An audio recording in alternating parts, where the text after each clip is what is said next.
बच्चों हम पढ़ रहे हैं हिंदी छत्तीसगढ़ भारती कक्षा 8वीं से। और आज का जो अध्याय है वो है प्रवास, जिसको श्री सालिम अली जी ने लिखा है। देखिए यहाँ पर सालिम अली क्या हैं, ये एक पक्षी वैज्ञानिक हैं और उन्होंने ये चीज़ लिखा हुआ है, पक्षियों के विषय में शोध किया हुआ है।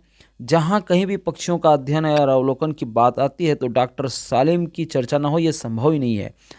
डॉक्टर सालेम एक विश्व प्रसिद्ध भारतीय पक्षी वैज्ञानिक थे। सलीम सालिम अली को भारत के बर्डमैन, अंग्रेजी में बर्डमैन, बर्ड यानी चिड़िया, बर्डमैन के नाम से जो है जाना जाता है। वे भारत के ऐसे व्यक्ति थे जिन्होंने भारत भर में व्यवस्थित रूप से पक्षी का सर्वेक्षण आयोजन किया और पक्षियों पर लिखी उनकी किताबों ने भारत में पक्षी विज्ञान के विकास में काफ़ी मदद की है। एक 10 वर्ष का बालक बया पक्षी के प्रति साधारण सी जिज्ञासा ने ही बालक सलीम को पक्षी शास्त्री बना दिया। कौन से पक्षी का अध्ययन किया उन्होंने? सबसे पहले बया का। बया वही जो घोंसला बनाता है, उसके जो आजकल घोंसला बया के जो है देखने को कम मिलते हैं, ये अलग बात है बच्चों। उसकी साधारण सी जिज्ञासा यानी जानने की इच्छा। पक्षियों के सर्वेक्षण में 65 साल गुजार देने वाले इस शख्सियत को परिंदों का चलता फिरता विश्वकोश कहा जाता है। इस पाठ में स्वाभाविक रूप से प्रवासी पक्षियों के जीवन और उनके प्रवास की चुनौतियां और रोमांच को सहज रूप से प्रस्तुत किया गया है। तो बच्चों हम आगे पढ़ते हैं, हमें तो पढ़ने में बहुत मज़ा आने वाला है। आप शुरू से अंत तक जो है बने रहिए, हमें ढेर सारी जानकारियाँ जो है पक्षियों के बारे में मिलेगी। पक्षी विज्ञान, जिसमें पक्षियों का अध्ययन किया जाता है, इसलिए उसको नाम जो है पक्षी विज्ञान पड़ता है ना। तो पक्षी विज्ञान से संबंधित जितनी विचित्र बातें हैं उनमें सबसे ज़्यादा अजीब है पक्षियों का एक देश से उड़कर दूसरे देशों को जाना और फिर लौटना, अर्थात कुछ समय के लिए उनका प्रवास। ये जो शब्द है प्रवास किसे कहते हैं? पक्षियों का एक देश से उड़ करके दूसरे देश को जाना और फिर लौटना। ये जो घटना होती है, इस प्रकार से घटना तो कई बार जो है मनुष्य लोग भी करते हैं, प्रवास करते हैं अपनी रोजी रोटी के लिए। एक दूसरे राज्य को जाएंगे, वहाँ कमाएं खाएंगे और वहाँ से फिर कुछ समय के बाद फिर अपने घर को आ जाते हैं। तो ये इस प्रकार से पक्षियाँ ऑलरेडी ये पहले से करती हैं। यह अजीब बात अब भी रहस्यमय जो है बनी हुई है। साल में 2 बार, एक बार बसंत के समय और एक बार पतझड़ में, लाखों चिड़िया किसी सुनिश्चित स्थान पर पहुंचने के लिए लंबी यात्रा के लिए प्रस्थान करती हैं। कभी कभी वे महाद्वीप और महासागर तक पार करती हैं। महाद्वीप मतलब एक महाद्वीप एशिया से लेकर के यूरोप, ये इस प्रकार से, या अफ्रीका से लेकर के अमेरिका, ये तो करती हैं। महासागर को भी वो पार करती हैं। देखिए महासागर में उनको जो है कहाँ पर टिकने का स्थान मिलता होगा, ये सारी चीज़ जो है रहस्यमयी है। हम इस चीज़ का जो उत्तर पा पाएंगे आगे जब हम बढ़ रहे हैं इस पाठ को। ऐसा क्या है जो उन्हें इस यात्रा के लिए मजबूर करता है? क्यों वे खतरनाक यात्राओं के खतरे मोल लेना चाहती हैं और कैसे उन्हें पता लगता है कि किस रास्ते से होकर जाना चाहिए? इन बुनियादी सवालों का अब भी कोई संतोषजनक उत्तर नहीं प्राप्त हो सका है। हालांकि सावधानी से किए गए कुछ प्रयोगों और प्रवासी पक्षियों की घेराबंदी के परिणाम स्वरूप अब हमको पहले की अपेक्षा अधिक तथ्य ज्ञात हो चुके हैं। चिड़ियों के इस प्रवास की खास बात यह है कि इन दोनों स्थानों के बीच उनका आवागमन बिल्कुल नियमित होता है, एक सही समय में होता है, एक नियमित होता है। उनकी यात्राओं की भविष्यवाणी तक की जा सकती है कि अब आएंगे, और उसी से पता लगाया जाता है कई बार कि कोई चिड़िया जो देखने को मिलती है तो कौन सा मौसम आने वाला है, ये हमको पता चलती है, जिसमें से 1 हफ्ते या उससे कम का ही आगा पीछा हो सकता है। चिड़िया लौटकर उन्हीं क्षेत्रों, प्रायः उसी बाग या अथवा खेत में आ जाती हैं। ये ही उनके गर्मी और जाड़े का निवास होते हैं और उनके बीच हो सकता है कई हजार मील का फासला हो, दूरी हो। पहला सवाल जो दिमाग में आता है बच्चों, वह यह है कि कुछ प्रजातियों के ही चिड़िया जो है प्रवास के लिए क्यों जाती हैं, अन्य क्यों नहीं जाती? सभी चिड़िया जो है जाती हैं ऐसा नहीं है, कुछ चिड़िया वहीं पर रहती हैं। जैसे गौरैया को देखिए, गौरैया कहाँ करती है प्रवास? वो तो उसी घर में रहती है। जवाब हो सकता है कि उन प्रजातियों के लिए उनका जीना इस प्रवास पर ही निर्भर करता है। वो ऐसा नहीं है कि उनको शौक है जाने का, भाई उनको मजबूरी है जाना। अन्य प्रजातियों के लिए नहीं होती, इसलिए वो नहीं जाते हैं। कुछ प्रजातियों के लिए जीने की यह शर्त नितांत अनिवार्य न होकर सिर्फ मान्य होती है, क्योंकि उनके कुछ सदस्य तो प्रवास बढ़ जाते हैं, शेष वहीं पर बने रहते हैं।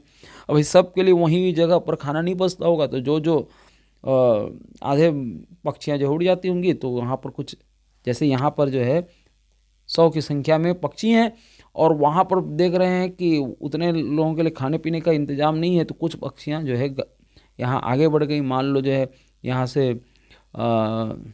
55 पक्षियाँ जो है वो निकल गई, यहाँ बस गए 45, और 45 के लिए जो है वो खाना पर्याप्त है, और 55 जो है पक्षियाँ जो है प्रवास पर निकल गई।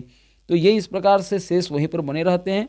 इनकी आबादी का एक भाग ही प्रतिवर्ष प्रवास पर जाता है और अन्य वहीं बने रहते हैं। यह बात तो समझ में आती है कि कुछ चिड़ियाँ सख्त जाड़े से घबरा कर अपेक्षाकृत कम ठंडे स्थानों की ओर उड़ जाती हैं। जैसे ही गर्मी शुरू होने लगती है, लौटकर अपने देश आ जाती हैं। अब देखिए, मौसम से बचने के लिए भी ये प्रवास करती हैं। एक तो वह भोजन पर और दूसरा है मौसम पर। ये इन दो कारणों से जो है वो प्रवास कर रही हैं। वे अपने देश जब आती हैं उस समय वहाँ पेड़ों पर नई नई कोपलें, कलियाँ और फूल निकले होते हैं, और परिवार के पोषण के लिए तमाम तरह के कीड़े मकोड़े उपलब्ध होते हैं। गर्मी खत्म होते होते बच्चे बड़े होकर आत्मनिर्भर हो जाते हैं, और पतझड़ के बाद पहली सर्दी पड़ते ही चिड़िया प्रवास पर चल देने के लिए तैयार हो जाती हैं। अब एक उदाहरण तौर पर रोजी पेस्टर नाम का एक पक्षी है जो मध्य एशिया में अंडे देती है, और भारत से मई में चली आती है और अगस्त में फिर लौट करके वो आ जाती है। तो ये इस प्रकार से रोजी पेस्टर ये करती है। कुछ चिड़िया ज़्यादा समय भी लेती हैं, वे मार्च में आ जाती हैं और सितंबर में लौटती हैं। यहाँ तक तो ऐसा लगता है कि इन कठिन प्रवास यात्राओं का निश्चित महत्व है, और शायद जो चिड़िया प्रवास पर जाती हैं उनके लिए कुछ हद तक यह आवश्यक भी है। लेकिन उलझन में डालने वाली बात यह है कि कुछ चिड़िया प्रवास पर पूर्व से पश्चिम और पश्चिम से पूर्व को लगभग उसी अक्षांश पर लगभग उसी प्रकार के जलवायु वाले प्रदेशों में अंडे देने के लिए जाती हैं। इसके अलावा कुछ ऐसी चिड़िया भी हैं जो प्रवास के नाम पर सिर्फ कुछ मील दूर ही जाती हैं। ऐसी स्थिति में यह समझ पाना मुश्किल हो जाता है कि इस प्रकार के स्थानीय प्रवास क्यों इतने आवश्यक होते हैं और उनके लिए किस प्रकार लाभप्रद हो सकते हैं। उदाहरण के लिए देखते हैं, यहाँ पर देखिए बच्चों के किस तरह से पक्षियाँ जो है झुंड पर जो है ये चल रही हैं। यहाँ कोई एक आध छूट गया तो फिर उसकी मुसीबत आ सकती है, इसलिए वो हमेशा जो है झुंड पर जो है वो प्रवास करती हैं। उदाहरण के लिए कि मुंबई में पीलक और पतरिंगे मानसून के दौरान शहरी इलाका छोड़कर थोड़ी ही दूर दक्षिण के पठार या मध्य भारत की ओर उड़ चले जाते हैं, और सितंबर के शुरू में जरूर लौटकर वो आते हैं। इस संबंध में हम सिर्फ इतना ही मानते हैं कि स्थानीय प्रवास के लिए थोड़ी दूरी के लिए बड़ी संख्या में पक्षियों का घेरा करके इनके आवागमन के बारे में सही आंकड़े न इकट्ठा कर लें तो कोई सही जानकारी भी हो नहीं सकती। अपनी इस लंबी यात्रा पर प्रस्थान करने से पहले प्रवासी चिड़ियाँ इसके लिए बाकायदा तैयार करती हैं। वे खाना जो है अधिक मात्रा में खाती हैं। देखिए, इतना सफ़र करना पड़ेगा, इसलिए वो खाना वो ज़्यादा खाती हैं ताकि चर्बी की एक तह से बढ़ जाए, और वही चर्बी जो है फिर एक लंबी यात्रा में काम आती है, जो उनकी लंबी यात्रा में उनके शरीर को ताकत प्रदान करती रहे। कुछ चिड़ियाँ अभ्यास करना और झुंड बनाकर उड़ना सीखना शुरू कर देती हैं। प्रयोगों से पता चलता है कि सूरज निकलने और डूबने से चिड़ियों को प्रस्थान के समय का संकेत मिलता है। लंबी यात्रा में सूरज ही उन्हें कुतुबनुमा का काम देता है। कुतुबनुमा यानी जो दिशा को बताता है। सूरज से ही वो जो है जान पाते हैं कि उधर किधर से किधर उनको जाना है। अब यह विश्वास किया जाने लगा है कि चिड़ियाँ सूर्य के कोण के अनुसार ही मार्ग निर्धारित करती हैं। धुंध और कोहरा पड़ने पर जब सूरज जो छिप जाता है तो संभव है कि चिड़िया थोड़ी देर के लिए अपने रास्ते से इधर उधर हो जाएं, पर जैसे ही कोहरा छटने के बाद दिखाई पड़ना शुरू होता है वे फिर अपने रास्ते पर आ जाती हैं, और रास्ते में कोई निशान अगर मिले तो उसका भी वो ध्यान रख जाती हैं। पर दिन में उनका प्रदर्शन मुख्य रूप से सूरज और रात में तारे ही करते हैं। चिड़िया अक्सर 600 से लेकर 1300 मीटर तक की ऊंचाइयां पर उड़ती हैं। ऐसे में छोटे निशान तो अक्सर दिखाई नहीं पड़ते होंगे, पर ये निशान कितने कम महत्व के होते हैं इसका बड़ा सबूत यह है कि कई प्रजातियों में चिड़िया का बच्चा जब पहले पहल प्रवास यात्रा पर चलता है, प्रायः अपने माँ बाप से बिल्कुल अलग और वे उनसे पहले ही चल देता है। इसलिए यह मानने के लिए मजबूर हैं कि जिस बोध के द्वारा वे सूरज के अनुसार रास्ता खोजती हैं उसका विश्लेषण तो संभव नहीं है, अतः इसे सहज वृत्ति ही मानना चाहिए। पहले हम ऐसा सोचते थे कि सूरज ये है, लेकिन कुछ प्रजाति के जो चिड़ियों के बच्चे हैं वो पहले ही उत्साह में प्रवास यात्रा पर निकल लेते हैं। उनको तो कोई बताता नहीं है, भाई अपने माँ बाप के पीछे जाएं तो समझ में आए कि उनको पता है, इसलिए चिड़िया का बच्चा जो है उनके पीछे पीछे चला गया। लेकिन वो भी तथ्य जो है गलत निकलती है, तो इसका विश्लेषण करना आवश्यक है। ये संभव नहीं हो सका है अभी, तो हम ये मान के चलते हैं कि एक सहज वृत्ति है, ये अपना आप ही ये हो रही है।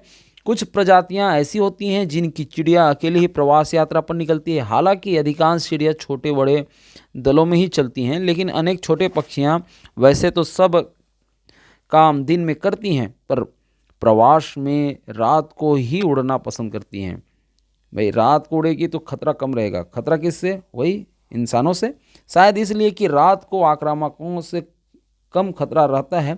छोटी चिड़ियाँ लगभग 30 किलोमीटर प्रति घंटा के हिसाब से उड़ती हैं और प्रवासी चिड़िया एक दिन में औसतन 8 घंटे तक उड़ती हैं। तो समझ लीजिए कितना होता होगा, 240 किलोमीटर तक वो आगे वो उड़ जाती हैं। इसलिए प्रवास यात्रा का एक खंड 250 किलोमीटर से कम होना चाहिए। बड़ी चिड़िया प्रायः 80 किलोमीटर प्रति घंटे के हिसाब से उड़ सकती हैं, इसलिए वे एक दिन में ही काफ़ी अधिक फासला तय कर लेती हैं। अब उनका जो है वो लगभग जो है कितना हो जाएगा, वो उनका 300 किलोमीटर तक जो है वो उड़ सकते हैं बड़ी चिड़िया, और छोटी चिड़िया जो है लगभग जो है 240 या 250 से, और बड़ी चिड़िया 300 तक। तो एक अपने आप में एक बड़ी उड़ान होती है। समुद्र को पार करने में चिड़ियों को लगातार काफ़ी समय तक उड़ना पड़ता है, और ऐसे में बहुत से दल 36 घंटे तक लगातार बिना रुके उड़ते हैं। 36 घंटे तक महासागर में जब ये उड़ते हैं तो 36 घंटे तक, और जब थल में रहता है तो ये 8 घंटे तक ये उड़ते हैं। इनको जो है ब्रेक मिल जाता है, लेकिन महासागर में कहाँ पर वो टिकें। तो अक्सर दल बुरे मौसम, आंधी, अंधेर जो आदि में फंस जाते हैं, विशेष रूप से जब वे ज़मीन पर उड़ रहे होते हैं, तो ऐसे में बहुत सी चिड़िया मर जाती हैं। सारांश यह है कि प्रवास यात्रा हमेशा कठिन है और थकाऊ तो होती ही है, साथ ही खतरनाक भी होती है बच्चों। अधिकांश प्रवासी चिड़िया अपना जाड़ा काटने के लिए भारत पर आती हैं, पर यहाँ वे प्रजनन नहीं करती। बहुत सी चिड़िया जो पूर्वी यूरोप में या उत्तरी और मध्य एशिया या हिमालय की पर्वत श्रेणियों में रहती हैं, जाड़ों के दिनों में भारत में आ जाती हैं। इस प्रकार प्रवास पर जाने वाली चिड़ियों में प्रायः वे ही होती हैं जो समुद्री किनारों, नदियों, झीलों के इर्द गिर्द जुटने वाली जो बतखें हैं या जल विहार जो करती रहती हैं, तैरती रहती हैं, वही लोग प्रवास पर आए रहते हैं। तो प्रवासी चिड़ियों के बारे में निश्चित जानकारी इकट्ठे करने के बारे में इस शताब्दी के प्रारंभ से ही भारत भर में जो तरीका अधिकाधिक प्रयोग होता आया है वह यह है कि उनकी टांगों में एल्युमिनियम के छल्ले पहना देना। वो पकड़ा जाता है और उनमें एल्युमिनियम का छल्ला जो है लगा दिया जाता है। तो चिड़ियों को पकड़ करके छल्ला पहनाया जाता है, रजिस्टर में लिखा जाता है और फिर उसे छोड़ दिया जाता है। ये छल्ले उपयुक्त नापों के बने होते हैं। उन छल्लों पर क्रम संख्या और छल्ला पहनाने वाले का पता दिया रहता है, जिसका अर्थ होता है कि जिसको भी वह चिड़िया किसी भी स्थिति में मिले वो उसे इसकी सूचना दे दे। तो हम लोग भी वैसे जब छोटे बच्चे थे तो कीट पतंगे को जो है पकड़ते थे और उसके पूंछ में जो है रस्सी बांध करके कागज़ में जो है कुछ लिख देते थे।